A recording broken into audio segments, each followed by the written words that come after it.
Cette période a été très dure. Nous étions, je le répète, en état d'alerte permanente. Ma chance a été de ne pas être affecté en zone opérationnelle dans un groupe d'intervention directe.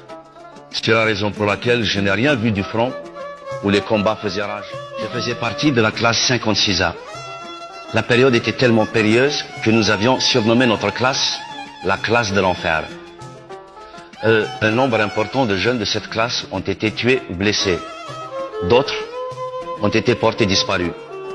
Leurs corps n'ont jamais été retrouvés.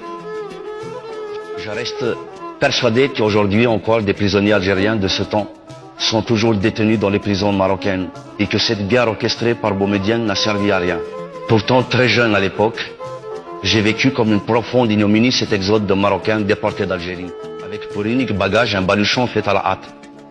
J'avais conscience, même si politiquement je ne maîtrisais pas forcément l'ensemble des problèmes, que cette guerre n'avait pas de sens. J'étais révolté et je ne voulais pas me battre.